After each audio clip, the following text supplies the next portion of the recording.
Bismillahirrahmanirrahim.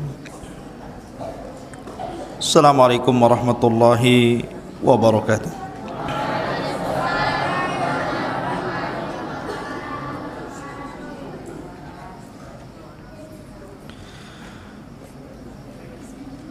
Alhamdulillah, salatu wassalamu ala Rasulillah wa ala alihi wa sahbihi wa mawalah, wa la hawla wa la quwata illa billahi wa ba'du.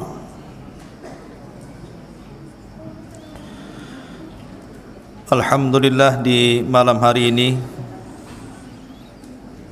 kembali kita bisa duduk di Masjid Pondok Pesantren Jabal Uhud. Pembahasan di malam hari ini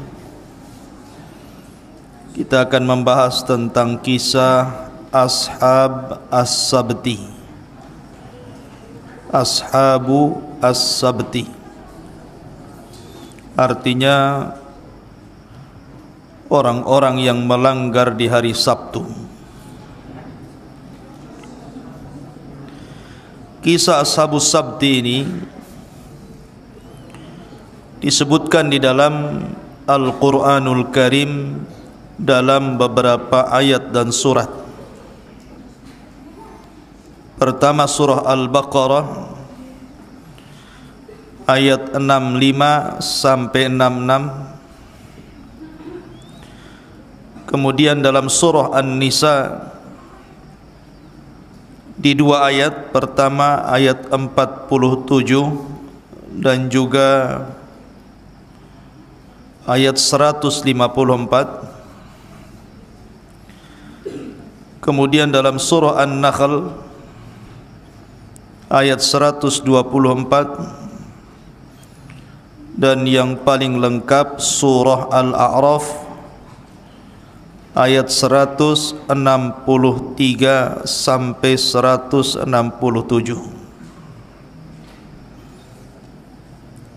Taib. Sebelum saya baca ayat yang mengkisahkan tentang kisah Ashabus Sabti ini, orang-orang yang melanggar di hari Sabtu. Kisah-kisah dalam Al-Quran itu cukup banyak, karena pembahasan Quran itu secara keseluruhan terbagi menjadi tiga. Sepertiga bicara tentang akidah, sepertiga bicara tentang ibadah, dan sepertiga bicara tentang qasas, kisah-kisah, baik kisah para nabi, para rasul, orang-orang yang memusuhi nabi dan rasul, dan begitu seterusnya. Dan kisah-kisah itu terkandung 4 poin. Hampir seluruh kisah-kisah dalam Al-Quran itu terkandung 4 poin. Pertama, terkandung nilai dakwah. Nilai dakwah tentunya dakwah menuju tauhid. Yang kedua, dalam rangka menenangkan hati, terutama bagi Nabi sallallahu alaihi wasallam, menenangkan hati Nabi sallallahu alaihi wa ala alihi wasallam. Karena Allah mengatakan, wa kullan naqussu 'alaika min amba'ir rusuli ma nusabbitu bihi fuadak. Sini ada kalimat nusabbitu bihi fuadak, untuk menenangkan hatimu wahai Muhammad. Kemudian yang ketiga, terkandung penetapan akidah bahwa ada kehidupan setelah kematian berbentuk hari kebangkitan dan balasan. Dan yang terakhir, terkandung padanya qudratullah, kekuasaan Allah subhanahu wa ta'ala, bahwa Allah sanggup menghancurkan siapapun yang melanggar perintahnya atau yang melanggar perintah utusannya. Itulah 4 perkara kenapa kisah-kisah dalam Al-Quran itu dikisahkan kepada kita. Taib, saya akan cerita dulu secara singkat tentang kisah Ashabus Sabti, baru kita bahas Qurannya. Ashabus Sabti ini terjadi di sebuah desa namanya Ailah. Di sebuah desa namanya Ailah. Ada juga yang mengatakan terjadi di sebuah tempat namanya Madian. Ada yang mengatakan Ailah, ada yang mengatakan Madian. Ada yang mengatakan bahwa letaknya di Syam, tepatnya di Laut Merah. Dan ada juga yang mengatakan bahwa tempat dan peristiwa ini terjadi di sebuah bahrun, di sebuah lautan antara Mesir dan Khatin. Di situ ada tempat namanya Ailah. Mesir dan Khatin atau Hatin pakai ha. Di situ ada sebuah tempat namanya Ailah. Lah Abdullah ibn Abbas radhiyallahu anhuma mengatakan bahwa umat-umat Bani Israel baik sebelum ataupun sesudahnya, Allah Subhanahu wa taala pilihkan kepada mereka hari Jumat itu sebagai hari Id mereka. Akan tetapi kemudian mereka tidak mengambil hari Jumat, justru mereka memilih hari Sabtu. Dan itu kerugian mereka. Mereka memilih hari Sabtu. Ada alasannya. Karena kita tahu bahwa ketika Allah Subhanahu wa taala menciptakan langit dan bumi itu selama 6 hari. Dimulai hari Ahad dan diakhiri hari Jumat. Berarti Ahad, Senin, Selasa, Rabu, Kamis, Jumat, 6 hari. Allah lengkap menciptakan langit dan bumi dan isinya. Kemudian di hari Sabtu Allah cuti. Allah istirahat karena lelah telah menciptakan langit dan bumi.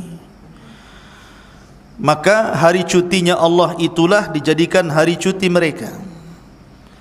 Maka Al-Quran membantah. Allah mengatakan wa ma massana min lughub. Wa ma massana min lughub.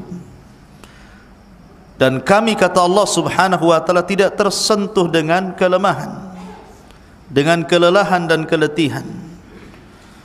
Allah Subhanahu wa taala tidak mungkin tersifati dengan sifat itu. Ma'asyiral muslimin yang dimuliakan Allah Subhanahu wa taala, maka disebutkan ketika mereka memilih hari Sabtu, maka dalam syariat mereka hari Sabtu itu adalah hari di mana mereka Bani Israel memfokuskan untuk ibadah. Tidak boleh ada yang bekerja.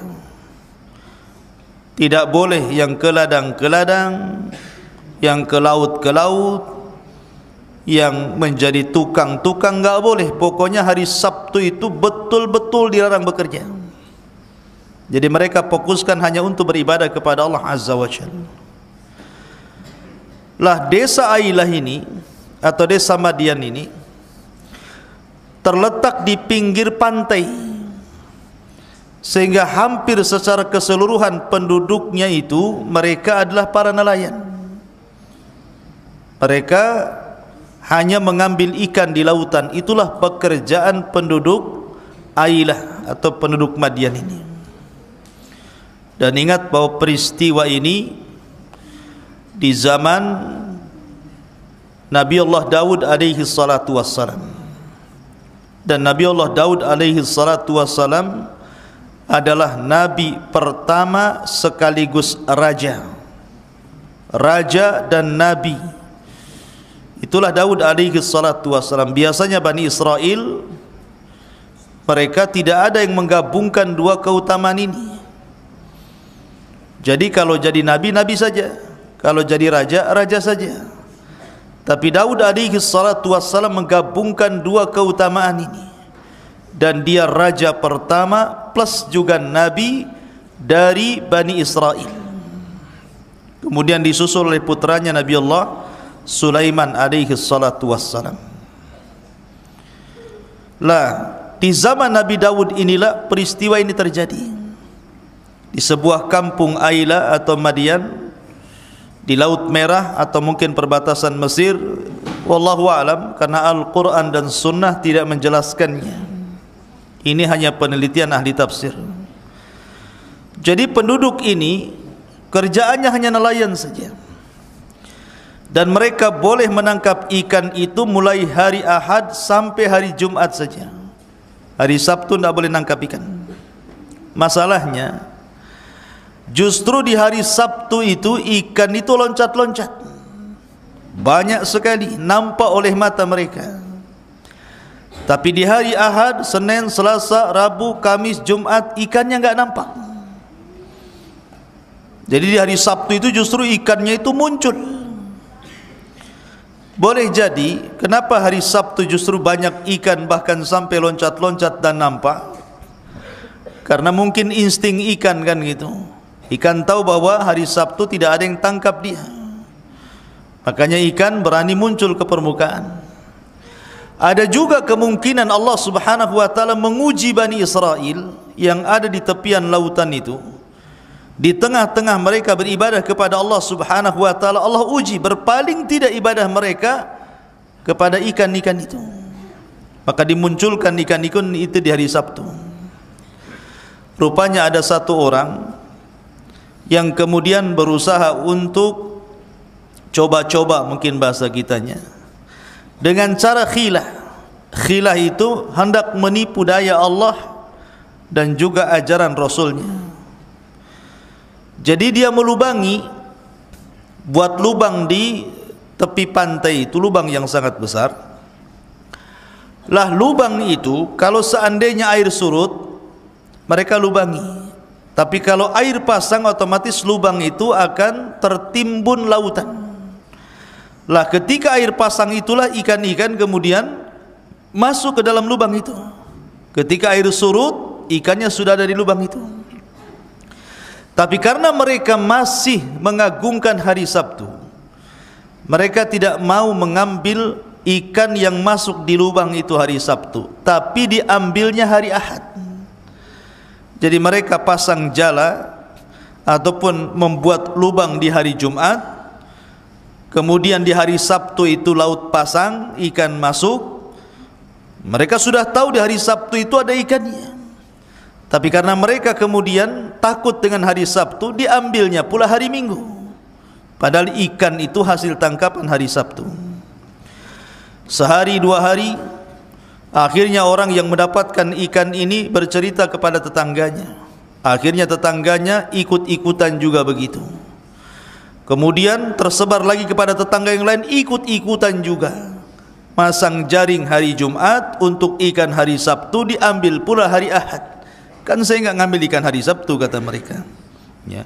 Akhirnya kemudian jumlah orang yang mengambil ikan di hari Sabtu itu, yang menggunakan khilah ini makin banyak, makin banyak. Satu hari lewat tidak ada azab, dua hari lewat tidak ada azab, satu bulan, kemudian lewat 2 bulan, 3 bulan, akhirnya karena tidak ada azab sama sekali, mulailah mereka terang-terangan ngambil ikan di hari Sabtu. Sudah tidak pasang jala lagi di hari Jumat untuk ikan hari Sabtu, diambilnya hari Ahad, sudah tidak perlu itu lagi. Langsung mereka ngambil ikan di hari Sabtu. Dan mereka tidak beribadah lagi kepada Allah Azza wa Jal, justru disibukkan dengan mengambil ikan di hari Sabtu. Dan jumlah mereka sampai 70.000, hampir separuh desa. Mereka ikut-ikutan. Mereka sudah tidak takut lagi dengan azab. Alasannya karena tidak kunjung ada azab. Katanya kalau seandainya ngambil ikan di hari Sabtu akan datang azab. Rupanya tidak juga. Maka mereka semakin banyak kemudian mereka pun berbangga dengan banyaknya hasil tangkapan sehingga jumlah mereka sampai 70.000 orang. Lah ketika itulah manusia terbagi menjadi tiga. Manusia terbagi menjadi tiga. Yang pertama, sebanyak 70.000 orang itu mereka adalah orang-orang yang melanggar hari Sabtu. Mereka bermaksiat kepada Allah dan ajaran Rasulnya. Mereka terang-terangan mengambil ikan di hari Sabtu dan tidak takut dengan azab Allah Subhanahu wa ta'ala. Kemudian kelompok yang kedua yang mengingatkan, jangan ambil ikan dari Sabtu, nanti akan datang azab kepada kalian. Pokoknya diperingatkan, diingatkan dengan ajaran-ajaran Allah dan Rasulnya agar mereka jangan berani-berani mengambil ikan dari Sabtu, nanti akan datang azab kepada kalian. Dan jumlah mereka sedikit, hanya 12.000 saja. Kemudian kelompok yang terakhir, kelompok yang diam,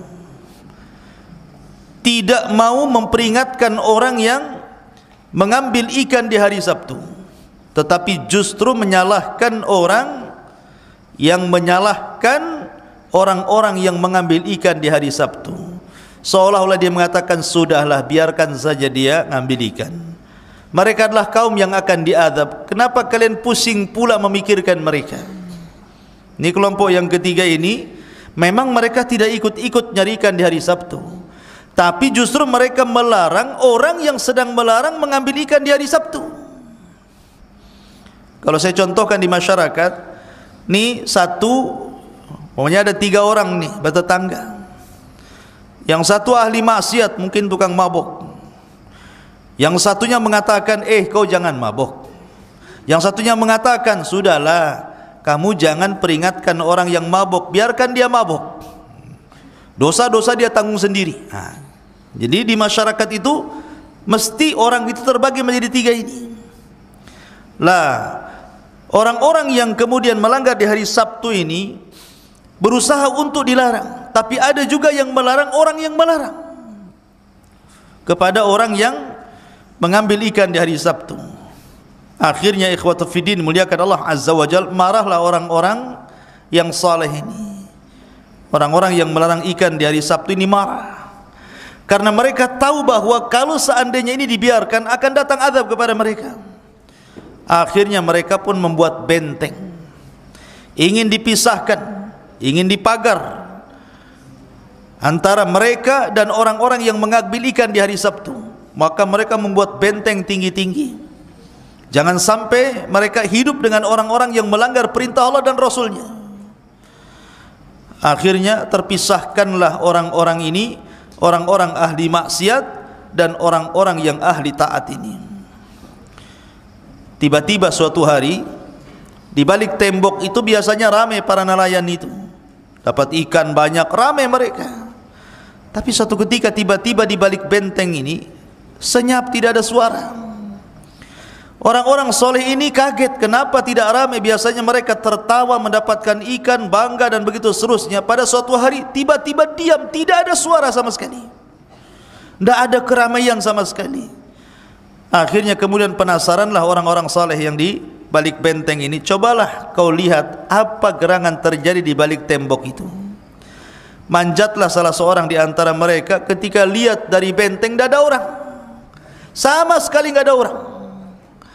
Akhirnya mereka melaporkan bahwa di balik benteng tidak ada orang sama sekali. Padahal jumlah mereka 70.000 orang, nggak mungkin nggak nampak kan begitu. Akhirnya orang-orang soleh ini satu dengan yang lain berunding, ada apa? Dibuka enggak gerbangnya ini? Setelah mereka bermusyawarah, dibukalah gerbangnya. Rupanya berkumpul di depan gerbang ini monyet-monyet yang sedang menangis. Rupanya mereka dikutuk oleh Allah Subhanahu wa taala menjadi qiradatan khasiin, menjadi kera-kera, monyet-monyet yang dihinakan Allah Azza wa Jalla. Sebagian ahli tafsir mengatakan, yang muda-muda tiba-tiba jadi monyet, jadi kera, dan yang sudah tua mereka jadi babi. Qiradatan wal khanazir. Yang anak-anak mudanya jadi kera, yang orang tuanya jadi babi. Lah monyet-monyet dan babi-babi ini mengenali keluarga mereka yang saleh yang di balik dinding ini. Ketika melihat itu paham, itu pamannya, itu iparnya, itu kerabatnya, tahu. Tapi orang-orang saleh sudah tidak mengenal lagi mana kerabatnya, mana saudaranya. Akhirnya kemudian karena ketakutan ditutup lagi gerbangnya. Karena mereka tidak bisa makan lagi, tidak bisa minum lagi karena sudah dirubah menjadi binatang. Maka ada yang mengatakan setelah 3 hari peristiwa itu, akhirnya Allah subhanahu wa ta'ala binasakan mereka semuanya. Setelah mereka jadi babi dan jadi monyet itu selama 3 hari, karena mereka tidak makan dan minum, akhirnya kemudian Allah binasakan, tidak ada satupun yang hidup di balik benteng itu. Itu kisah secara global. Baik, kita akan masuk ke dalam kisah Al-Quran, kisah secara global. Kenapa saya kisahkan? Biar nyambung dengan Al-Quran yang saya baca. Saya akan mengutip satu surat saja, atau satu ayat, atau beberapa ayat dalam satu surat, surat Al-A'raf, karena ini cerita yang paling lengkap dalam surah Al-A'raf. Allah subhanahu wa ta'ala berfirman, was'alhum anil qaryati allati kanat hadiratal bahri idh ya'duna fi sabti idh ta'tihim khitanuhum yawma sabtihim surra'an wa yawma la yasbituna la ta'tihim kadzalika nabluhum bima kanu yafsukun. Dan tanyakanlah kepada Bani Israel tentang negeri yang terletak di dekat laut ketika mereka melanggar aturan pada hari Sabtu, ketika datang kepada mereka ikan-ikan yang berada di sekitar mereka terapung-apung di permukaan air, padahal pada hari-hari yang bukan Sabtu ikan-ikan itu tidak datang kepada mereka. Demikianlah kami menguji mereka disebabkan mereka berlaku fasik. Begini ikhwan, ketika Nabi SAW hijrah dari Mekah ke Madinah, di Madinah itu ada orang-orang Yahudi banyak, bahkan ada 3 kabilah Yahudi.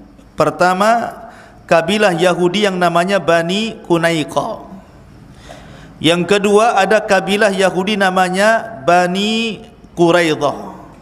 Dan yang ketiga, ada Yahudi namanya Bani Nadir. Bani Qunaiqa, Bani Quraidah, dan Bani Nadir. Itu 3 kabilah besar orang-orang Yahudi yang sudah lebih dahulu menduduki Madinah sebelum Nabi SAW. Tentu ada alasannya kenapa orang-orang Yahudi berhijrah sampai ke Madinah. Karena mereka meyakini bahwa di tempat itu akan muncul seorang Nabi. Walaupun belakangan setelah muncul Rasulullah, mereka justru mendustakan Nabi SAW.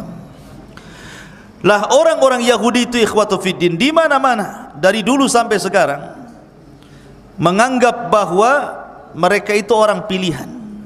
Kita ini orang Islam, di mata orang Yahudi itu kayak pembantu, orang hina, orang lemah, orang yang tidak memiliki kemuliaan.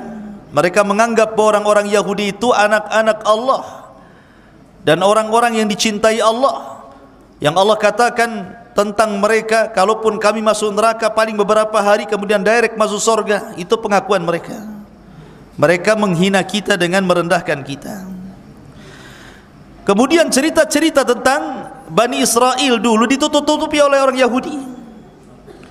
Maka Nabi SAW disuruh menguji mereka, seolah-olah Allah mengatakan, wahai Muhammad, coba tanyakan kepada mereka orang Yahudi yang merasa sok suci, sok mulia, yang lain rendah, yang lain hina, yang lain pembantu mereka. Tanyakan kepada mereka tentang kisah sebuah desa, desa yang disebut dengan Aila atau Madian, yang berada di tepian Laut Merah, atau mengatakan perbatasan Mesir dan Hatin tadi. Tanyakan kepada mereka bagaimana kisahnya, karena mereka berusaha untuk menutupi kisah ini karena malu. Karena mereka kan merasa bahwa mereka itu paling tinggi derajatnya, paling mulia. Rupanya dalam kisah itu kakek buyut mereka dikutuk menjadi monyet dan juga babi. Lah makanya Rasul mengatakan, disuruh untuk menanyakan kepada orang-orang Yahudi Bani Quraidah, Yahudi Bani Nadir, Yahudi Bani Qunaiqa. Tanyakan kepada mereka, wahai Muhammad, tentang kisah Bani Israel yang hidup di sebuah desa, di sebuah kampung, yang diuji oleh Allah Subhanahu wa ta'ala dengan hari Sabtu. Dengan apa? Dengan ikan. Karena saya katakan dari awal bahwa hari Sabtu itu hari yang sangat sakral bagi mereka. Tidak boleh ada orang bekerja satupun. Mereka wajib beribadah kepada Allah Azza wa Jal. Tidak boleh ada yang bekerja, apalagi sampai melaut menangkap ikan. Kemudian Allah katakan, idh ya'duna fi sabti idh ta'tihim khitanuhum yawma sabtihim surra'a. Allah uji mereka dengan cara apa? Dengan cara ikan-ikan itu muncul di mana-mana, loncat-loncat lagi gitu kan, seolah-olah manggil-manggil, kemari tangkap saya, ya, help gitu ya. Apa ngomongnya ikan itu ya. Jadi seolah-olah ngejek ikan itu ya. Jadi akhirnya kemudian orang-orang yang di pinggir laut itu aneh, kok di hari biasa tak muncul, di hari Sabtu pula muncul kan gitu. Lah, makanya Allah mengatakan wa yauma la yasbituna la ta'tihim ya. Ketika di luar hari Sabtu kok tidak datang ikan itu terapung. Rupanya Allah mengatakan kadzalika nabluhum bima kanu yafsukun. Begitulah ujian Allah. Allah hendak menguji mereka. Allah hendak menguji keimanan mereka. Tergeming enggak ibadah mereka dengan ikan-ikan itu. Dan setiap manusia pasti diuji. Lihat Qarun diuji dengan harta. Akhirnya Allah Subhanahu wa ta'ala tenggelamkan dengan harta dan Qarunnya sekalian. Bal'am ibn Ba'urah diuji juga dengan jabatan dan harta.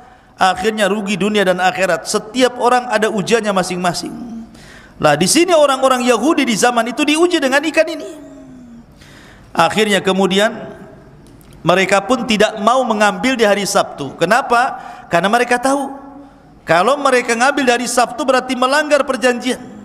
Kalau melanggar perjanjian mereka akan dilaknat, akan diazab oleh Allah Subhanahu wa ta'ala. Akhirnya mereka membuat khilah, membuat tipu-tipu bahasa kitanya. Mereka mau mengambil ikan di hari Sabtu tak berani.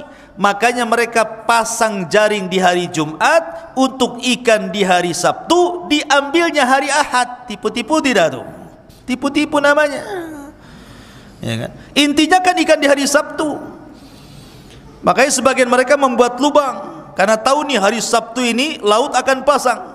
Ketika pasang ikan masuk lubang kan gitu ya. Nanti pas minggunya kita ambil. Rupanya cara seperti ini dilakukan oleh umat Islam. Ini yang ditakutkan Nabi sallallahu alaihi wasallam. La tattabi'anna sunana man kana qablakum shibran bi shibrin wa dhira'an bi dhira'in hatta law dakhalu juhra dhabbin la dakhaltumuh. Kata Rasulullah, sungguh kalian akan mengikuti tata cara umat sebelum kalian. Sejengkal, mereka sejengkal, kita sejengkal. Mereka sehasta, kita sehasta. Mereka sekilo, kita ikut sekilo juga. Sampai kalaupun sekalipun mereka masuk ke lubang biawak padang pasir yang berliku sekalipun, pasti kita akan ikut di belakangnya. Artinya walaupun tata cara mereka itu susah untuk ditiru, menyakitkan untuk ditiru, pasti ada saja orang Islam ikut-ikutan mereka. Contohnya apa? Coba lihat antum anak-anak jalanan itu, ya kan? Yang dibolongi telinganya sampai sebesar ini botol aqua. Itu pernah dengar? Nah lihat, ya kan? Jadi sampai delewer sininya itu, kemudian ditaruh tutup botol aqua di sini, sampai dikasih jentik lagi di sini, jentik lagi di sini. Itu kan menyakitkan itu. Itu budaya siapa itu? Budaya orang gila tuh, ya kan? Itu budaya orang-orang kafir. Walaupun seperti itu ditiru juga tuh. Orang Islam juga yang niru kan itu ya. Sampai rambut kayak jengger ayam. Gak jelas warnanya. Kuning, hijau, di langit yang biru di sini semua ada. Ya kan? Kan repot ikhwan. Jadi ada orang-orang yang niru kayak gitu coba. Nauzubillah. Walaupun kayak gitu ditiru juga tuh. Ya. Makanya dari sini umat Islam ini kata Rasul akan mengikuti tata cara umat sebelum kalian. Maksudnya kalau tidak ikut Yahudi ya Nasrani dalam muamalah mereka. Makanya lihat bagaimana ada umat Islam itu yang wa makarullaha, mereka hendak membuat makar kepada Allah dalam muamalah mereka, dalam pakaian mereka, dalam akidah mereka, dalam ibadah mereka. Ada orang-orang yang buat khilah seperti ini. Contoh umpamanya ada seorang suami yang sudah mentalak istrinya 3 kali. Saya ceraikan kamu, rujuk lagi. Saya ceraikan kamu, rujuk lagi. Saya ceraikan kamu, rujuk lagi. Saya ceraikan kamu. 3 kali cerai, tidak boleh rujuk dalam Islam. Dia harus menikah dengan laki-laki lain sampai diceraikan baru boleh kembali ke suami yang pertama. Akhirnya dibuat sandiwara. Karena dia masih sayang sama istrinya, dia sewa orang. Bang, mau enggak kawin sama mantan istri saya? Tapi semalam saja saya bayar, kau nikah, ceraikan habis itu. Itu tipu-tipu namanya. Tidak sah nikahnya. Ya. Atau mamanya antum berdua punya kambing, berserikat, jumlahnya 60 kambing. Padahal setiap 40 kambing itu zakatnya 1 kambing. Ketika datang waktu zakat, kita pisah sajalah kambing kita. Kan 60 kita bagi 2 saja, kamu 30 ambil, saya 30 ambil, kan tidak keluar zakat tuh katanya. Itu namanya tipu-tipu. Ya. Jadi umat ini suka tipu-tipu tuh. Ya. Ma'asyiral muslimin yang dimuliakan Allah Azza wa Jalla. Jadi yang seperti ini terjadi kepada umat Islam. Makanya kemudian ketika itu ada orang yang geram, berusaha untuk menghalang-halangi orang yang mengambil ikan di hari Sabtu. Jangan diambil ikan dari Sabtu. Ini hari mulia, hari sakral. Jangan sampai azab Allah turun kepada mereka. Tiba-tiba Allah katakan apa? Wa idh qalat ummatum minhum lima ta'iduna qauman Allahu muhlikuhum au mu'adzibuhum adzaban syadida. Dan ingatlah ketika suatu umat di antara mereka berkata, mengapa kamu menasihati kaum yang akan dibinasakan atau diadab Allah dengan adab yang sangat keras? Udah biarkan saja. Ini kelompok yang kedua nih. Dia tidak suka dengan orang yang sedang menasihati orang yang mengambil ikan di hari Sabtu. Ngapain sudah? Kenapa kamu harus menasihati kaum yang akan dibinasakan atau diadab Allah dengan adab yang sangat keras? Biarkan saja mereka. Apa urusan kamu dengan mereka, katanya. Ini kelompok yang kedua, tidak suka kalau ada orang yang memperingatkan. Lah orang-orang yang memperingatkan menjawab, ya. Apa? Qalu ma'dziratan ila rabbikum wa la'allakum yattaqun. 2 alasan. Apa alasannya? Agar kami mempunyai alasan di hadapan Allah. Nanti Allah akan tanya kepada kami, kenapa kau tidak tegur mereka? Kami katakan, kami sudah tegur, tapi mereka masih seperti itu ya Rabb. Ini alasan pertama. Alasan yang kedua, la'allahum yattaqun, agar mereka bertakwa. Boleh jadi setelah kami nasihati mereka mau kembali takut kepada Allah, akhirnya mereka menghentikan pencarian ikan di hari Sabtu. Jadi 2 alasan kenapa orang yang baik-baik ini menasihati, orang-orang soleh ini menasihati orang-orang yang sedang mengambil ikan di hari Sabtu. 2 alasan. Pertama, agar lepas tanggung jawab di hadapan Allah. Yang kedua, boleh jadi supaya mereka dapat hidayah, kemudian kembali bertakwa. Kemudian Allah katakan, falamma nasu ma dzukkiru bih anjayna alladhina yanhauna 'anis su' wa akhadna alladhina zalamu bi'adzabin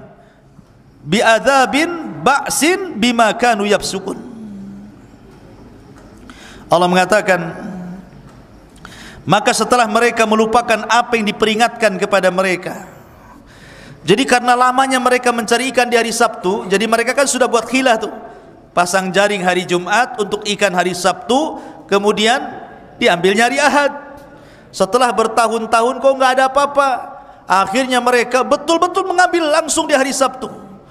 Lama-lama nggak ada apa-apa juga.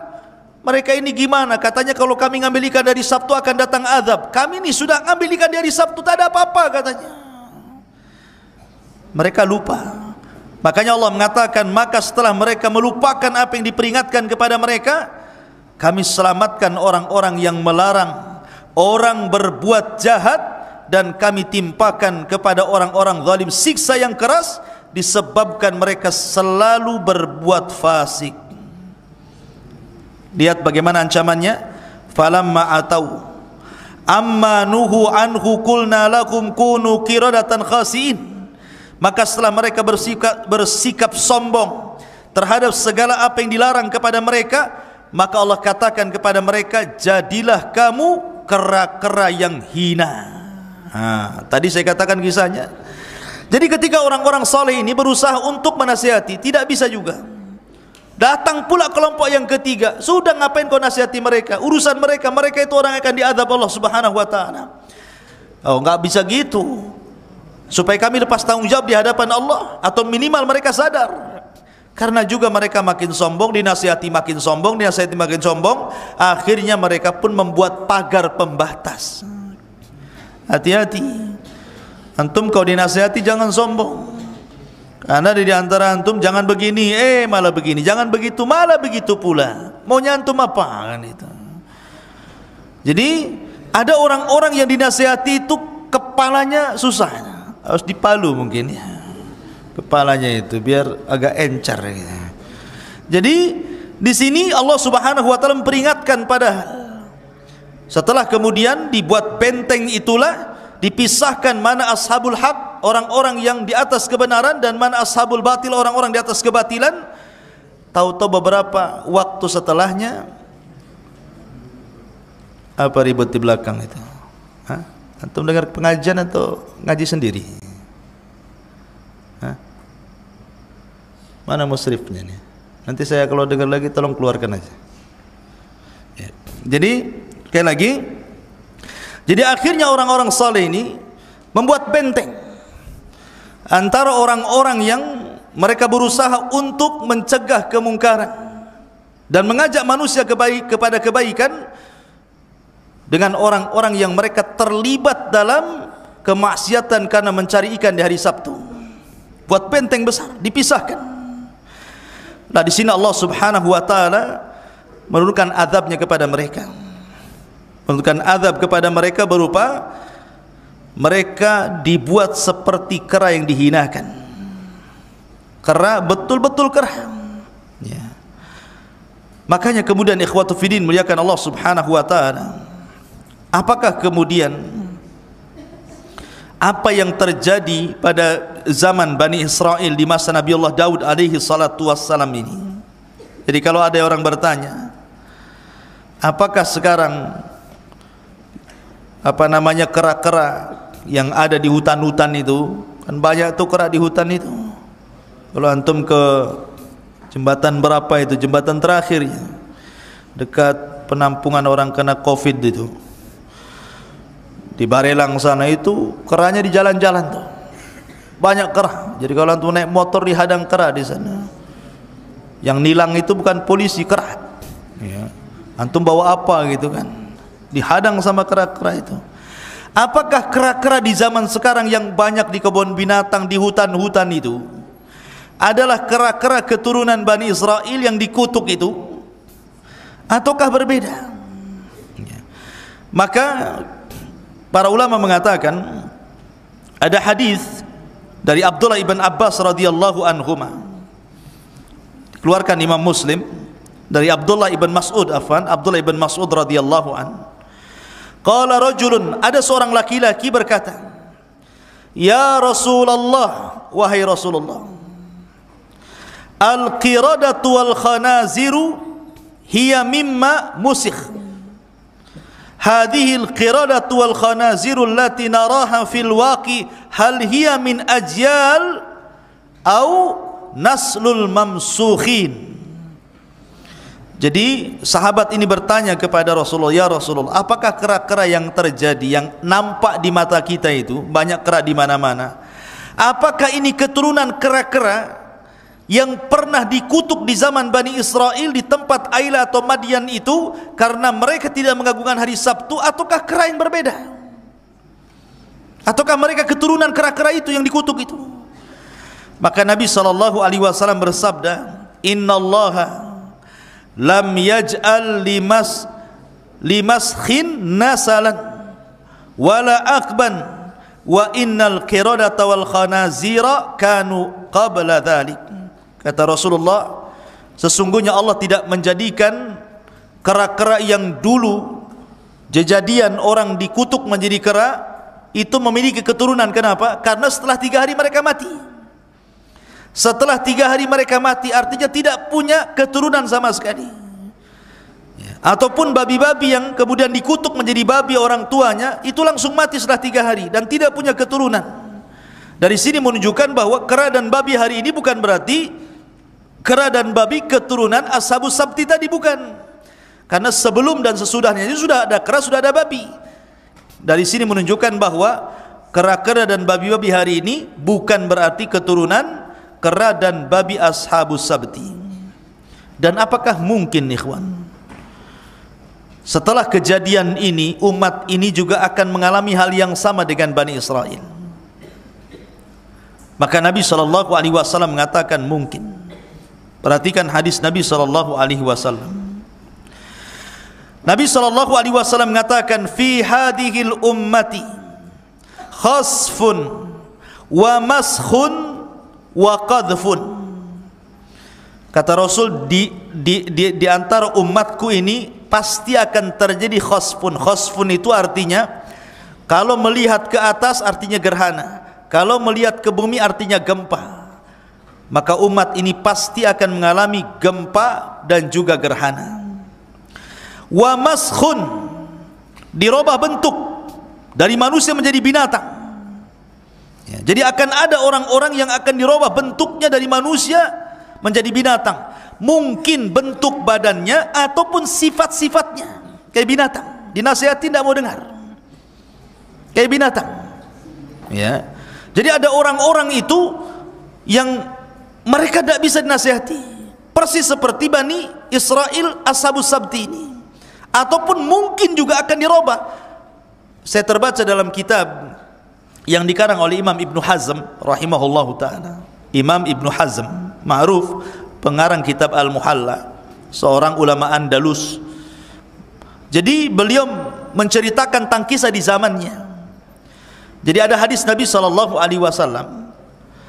siapa yang mendahului imam, Rasul kan melarang jangan sampai mendahului imam dalam salat, atau Allah Subhanahu wa ta'ala akan merubah kepalanya dengan kepala keledai.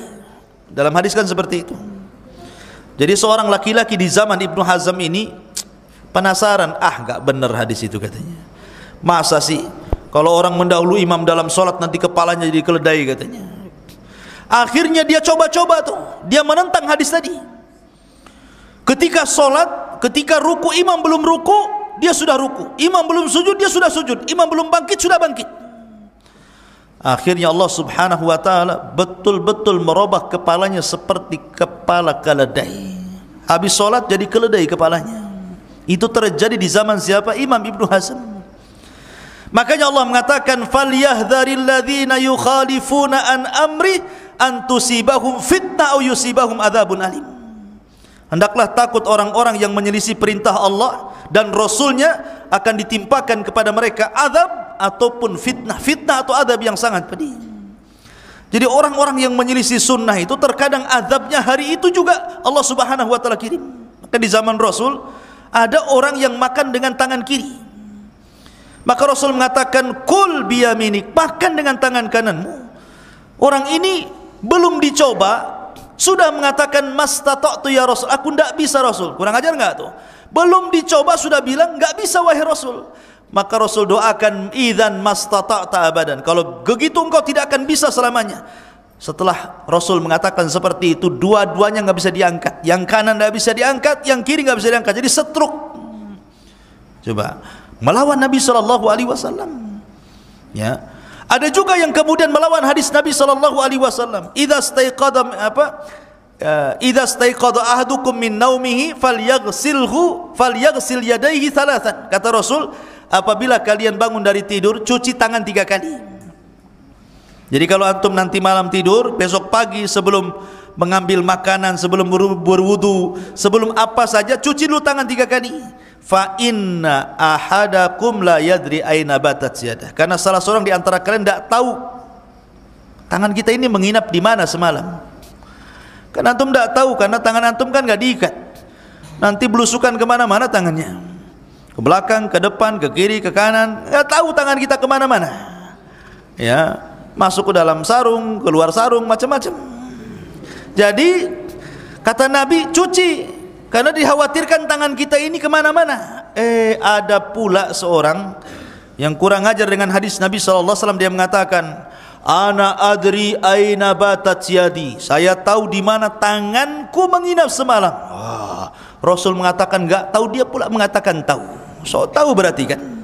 Akhirnya memang Allah uji dia. Pas keesokan dia tidur, kemudian dia bangun, apa yang terjadi? Satu hasta tangannya masuk ke liang dubur. Satu hasta berapa? Dari sini ke sini nih, satu hasta nih. Coba, masuk ke liang dubur. Ketika bangun kaget dia, tangannya sudah ada dalam dubur. Sekarang tahu di mana dia menginap kan? Inilah orang-orang yang menghina Nabi SAW. Rasul mengatakan tidak tahu, kau pula mengatakan tahu. Ya. Makanya terkadang ada azab Allah Subhanahu wa taala itu disegerakan Allah Azza wa Jalla.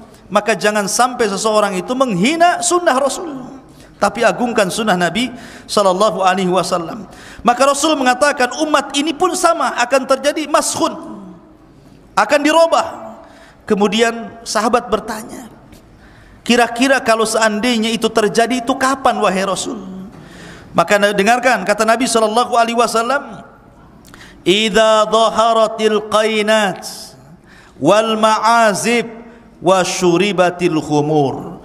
Kalau sudah tampak al-qainat, para biduan-biduan wanita, wal ma'azib, banyaknya alat-alat musik, wa syuribatul khumur, dan diminumnya khamar, maka manusia akan berubah jadi binatang. Mungkin badannya tetap manusia, tetapi hati dan otaknya jadi binatang. Lihat kalau orang mabok, kemudian di situ ada alat musik, di situ ada perempuan, kayak di diskotik itu udah nggak bedanya dengan binatang. Ya, nggak punya akal. Kadang-kadang kemudian orang mabok ini keluar ke sepoyongan, masuk di got, disangka tidur di kasur, bangun-bangun dalam got katanya. Itulah orang nggak sadar, orang stres. Kadang-kadang nampar orang nggak usah ditampar dia. Kadang-kadang ngaco nggak karu-karuan. Ya. Jadi orang-orang ini sudah dirubah, ataupun nanti boleh jadi kejadian ashabus sabt tidak akan terulang. Ya. Artinya di sini bahwa, makanya kenapa Allah Subhanahu wa taala di dalam Al-Quran, dalam surah Al-Baqarah ayat 65-66, apa kata Allah? Walaqad alimtumul ladzina i'tadaw minkum fi sabti faqulna lahum kunu qiradatan khasiin faja'alnaha nakalan lima baina yadayha wa ma khalfaha wa mau'idatan lil muttaqin. Dan sesungguhnya kalian sudah tahu orang-orang yang melanggar di antara kalian pada hari Sabtu. Lalu kami firmankan kepada mereka, jadilah kalian kera-kera yang hina. Maka kami jadikan yang demikian itu peringatan bagi orang-orang di masa itu dan bagi mereka yang akan datang kemudian. Kita-kita ini yang akan datang kemudian, serta menjadi pelajaran bagi orang-orang yang bertakwa. Itulah di antara kilasan kisah Ashabus Sabti, dan ini pelajaran besar bahwa begitulah Allah Subhanahu wa taala hinakan orang-orang Yahudi yang merasa mereka lebih mulia dan yang lainnya hina. Na'udzubillah summa na'udzubillah. Wallahu a'lam bishawab. Taib, kita akan buka tanya jawab. Ada sedikit hadiah ini sisa kemarin, ya.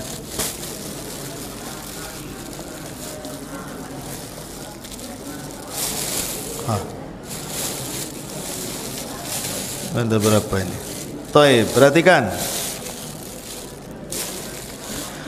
Ahwat dulu, jangan ribut. Apa ini? Dapat pillow. Baik, akhwat. Sebutkan ayat atau surat apa saja yang berbicara tentang kisah Ashabus Sabti.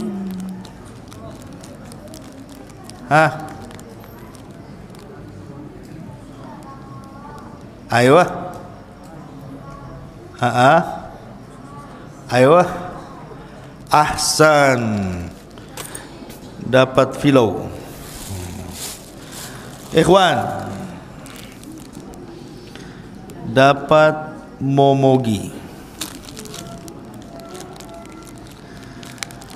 Berapa jumlah Ashabus Sabti yang dikutuk jadi kera? Antum paling dekat. 70.000. Ahsan. Ikhwan sebelah sini.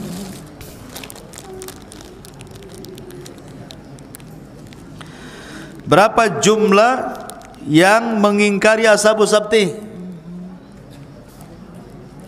Antum belakang tuh. Antum ya? 12. Ahsan. Akhwat, Ashabus Sabti ketika melanggar dari Sabtu terbagi menjadi 3 kelompok. Sebutkan 3 kelompok itu.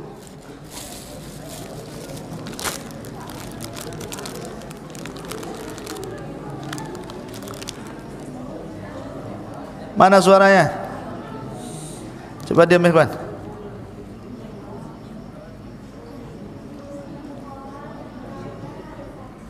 Ayo. Ahsanti. Ayo. Zakillah khairan. Dapat lagi. Ikhwan, apa ini? Kat Maltinez. Apa ini kat Maltinez? Taib.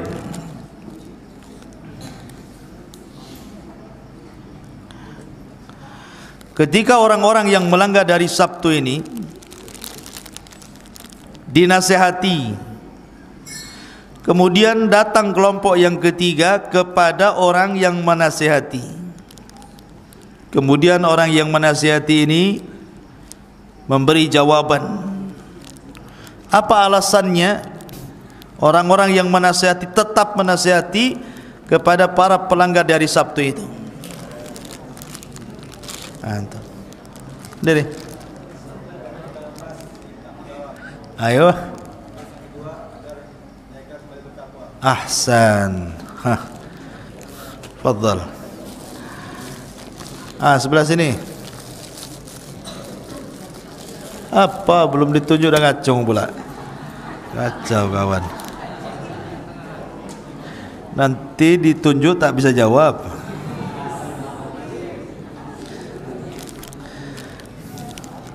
Siapa yang dikutuk menjadi kera dan siapa yang dikutuk menjadi babi? Baju kuning. Cepat.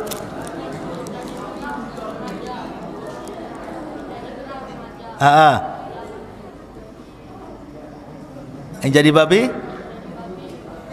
Orang tua. Ahsan. Ambil. Akhwat,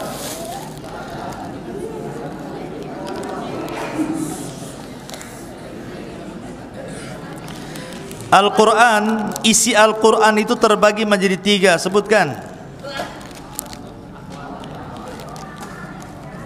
Ayo. Ahsan. Ikhwan, negeri Ashabus Sabti itu apa namanya? Paling belakang tuh. Paling belakang. Desa Ailah atau Madian? Di mana Ailah?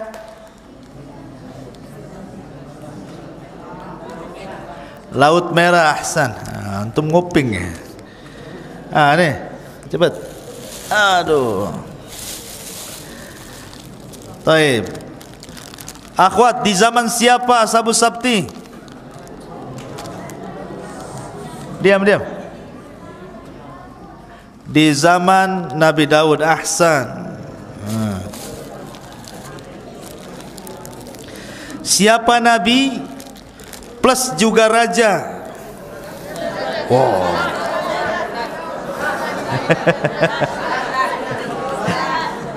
Mana antum? Antum ya? Sama Nabi Daud aja? Hah? Nabi Daud sama? Ahsan, Nabi Daud sama Sulaiman. Taib.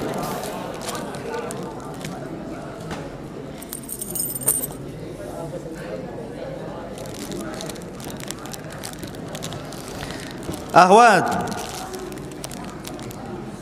hari apa yang dijadikan pengagungan oleh Bani Israel?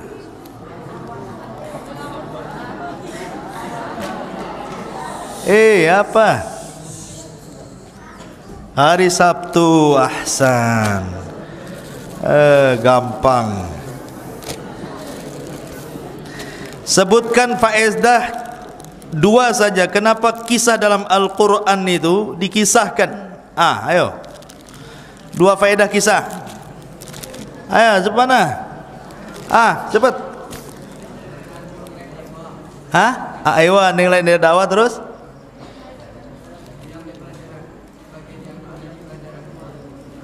Belajar apa? Bukan.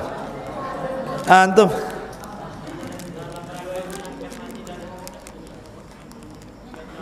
Ayo terus. Satu dua. Satu aja kan, dua saya suruh. Antum apa kacau.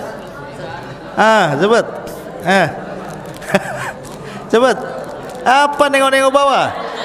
Lama coba, nggak mau saya. Antum. Satu, kedua. Dua.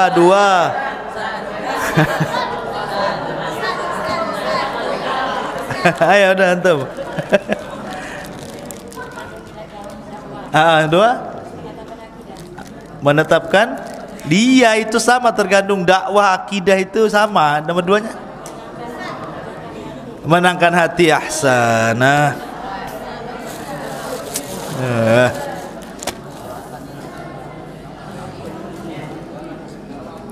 Akhwat, apakah babi dan kera itu termasuk keturunan kera Ashabu Sabti? Bukan. Akhwat,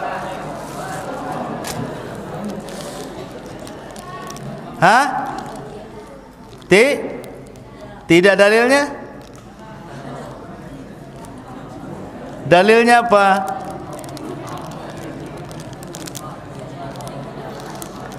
Dalilnya. Ya sudah betul jawabannya tidak dalilnya. Kalau ditanya dalilnya apa? Itu. Diam. Riwayat Abdullah Ibn Mas'ud. Ahsan. Dapatkan. Umat ini juga akan terjadi maskhun, dirobahnya manusia seperti binatang. Itu terjadi kapan? Antum. Satu, dua. Ahsan. Ambil.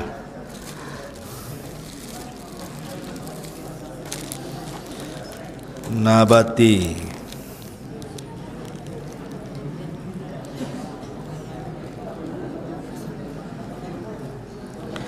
Ahwat, perhatikan.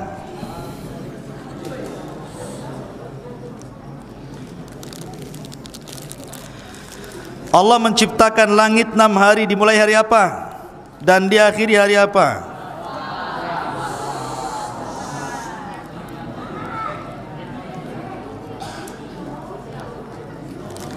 Ahwat,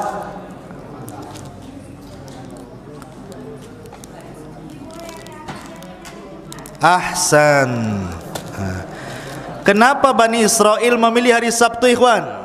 Kenapa? Alasannya memilih hari Sabtu kenapa? Antum. Kenapa? Hari istirahatnya Allah. Terus bantahan Quran gimana? Bantahan Quran gimana? Al-Quran kan bantah. Itu alasan orang Yahudi, alasan orang Islam. Antum kacau, kacau. Sohibun Nadhara, antum.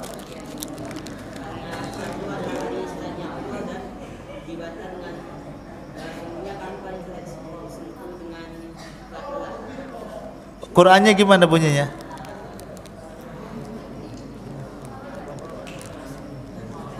Lama Qurannya, saya mau Qurannya. Qurannya siapa? Antum. Ahsan wa ma massana min lughub. Fadhal, itu ambil situ. Ahwat. Perhatikan.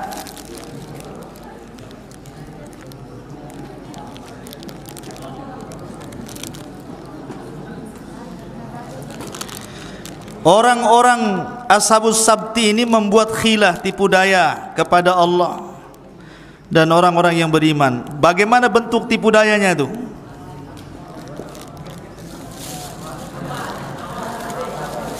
Akhwat, bagaimana bentuk tipu dayanya?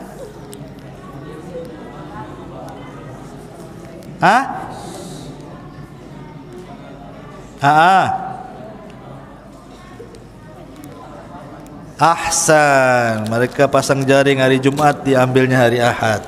Bagaimana bentuk tipu daya umat Islam mengikuti orang Yahudi? Sebutkan contohnya.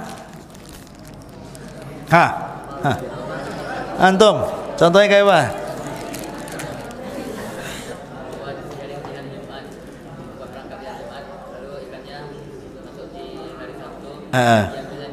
Itu tipu dayanya Bani Israel. Contoh umat ini, umat Islam. Kan sudah dijawab tadi, Ahwat. Setelah itu nggak bisa lagi nikah lagi, kecuali kalau ada orang yang menikahi yang tersebut. Ayo. Terus? Ya bener lah gitu, tipu dayanya di mana? Di Sogo. Ahsan. Sogok dan yang menyogok di neraka, ya kan? Taib. Ahwat, perhatikan.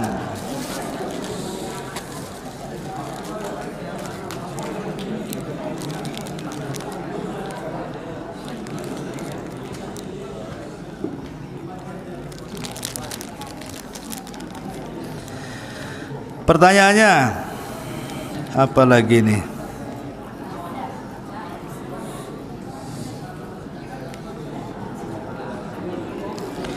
Taib, pertanyaan lain aja.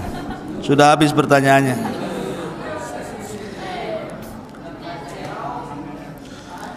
Taib, Ashabul Qaryah ini,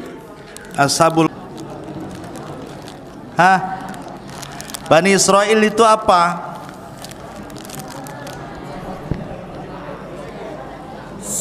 Coba Iwan diam dulu. Ustaz nggak dengar di belakang.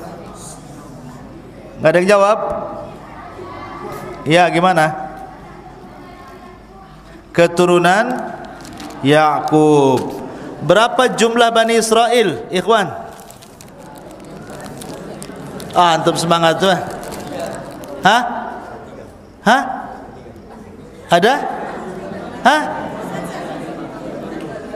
Antum nih. Bani Israel antum. Berapa? Banyak kali. Bani Israel kok banyak kali, bro. Antum ya? Belakang, Ahsan, 12. Banyak kali, ribu-ribu pula antum, kacau. Nih. Ahsan. Dari mana ribu-ribu bulan? Satu lagi, apa dengan kreseknya? Untuk Iwan aja lah, Ahwat nggak dengar. Karena tinggal satu dapat better sama Lovin. Apalagi Nabati. Taib. Nabi Nabi Ibrahim punya dua anak. Dari dua anak ini banyak melahirkan Nabi. Siapa yang banyak melahirkan Nabi dari anaknya Nabi Ibrahim?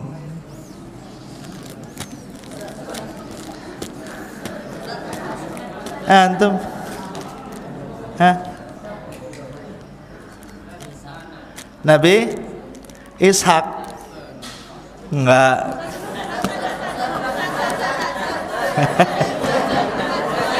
Antum? Hah? Ismail khoto. Kacau. Antum? Nabi Yakub ahsan. Oke, subhanakallah bihamdika asyhadu an la ilaha illa anta astaghfiruka wa atubu ilaik. Assalamualaikum warahmatullahi wabarakatuh.